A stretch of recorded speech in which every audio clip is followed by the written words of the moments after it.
the Big Boy was 132 feet 9 inches from coupler to coupler. It's about 16 feet 2 inches tall, about 10 feet, close to 11 feet wide. It weighed 1.2 million pounds, which is 600 tons when it was fully loaded with coal and water, ready for the road. Inaugurado em 1941, o Big Boy foi projetado para ajudar trens de carga a atravessar as montanhas rochosas. Sempre que passava pela cidade, todos ficavam admirados.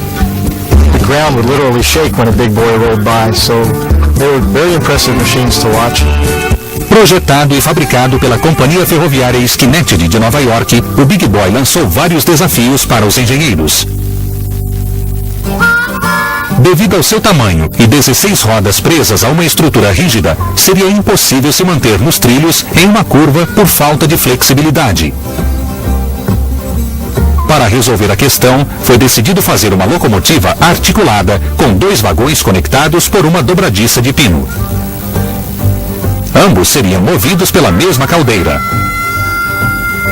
Ao fazer a curva, o vagão dianteiro se moveria livremente e o vagão traseiro o acompanharia. O fornecimento de combustível também apresentou alguns problemas.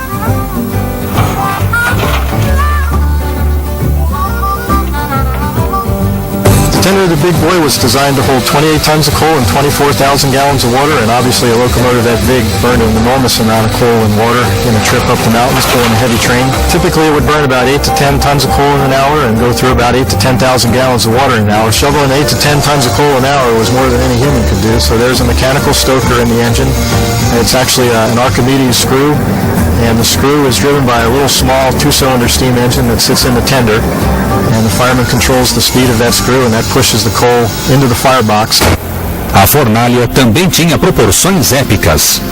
Well, the firebox was one of the biggest ever put on a steam locomotive, which is fitting for a locomotive the size of the Big Boy. It's about 20 feet long, about 8 feet wide inside.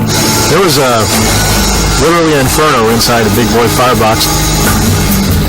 Com um custo de $265 mil na época, ou 5 milhões nos dias de hoje, o gigante de ferro mostrou a potência prometida pelos seus criadores. The Big Boy produced in excess of 6,000 horsepower, and this was an exceptional amount of horsepower for the time, particularly for a steam engine. Sua velocidade impressiona mesmo hoje em dia. The speed of this locomotive was governed by the amount of tonnage that was tied onto the back end, but it could do in excess of 80 miles an hour. Apesar de tamanha potência, a era das locomotivas a vapor chegou ao fim nos anos 60. Até o fantástico Big Boy foi aposentado. Well, steam engines were phased out really because better, more efficient technology came along. And the diesel engine is better economically, and it was a lot easier to maintain. Hoje, existe uma locomotiva a diesel que supera até mesmo o Big Boy, a AC6000 da GE. The AC6000 behind me is one of the largest locomotives on the rails today. It's 76 feet long, it's 16 feet high, and it's 10.5 feet wide. The locomotive with a full load of fuel weighs 425,000 pounds or 212 tons.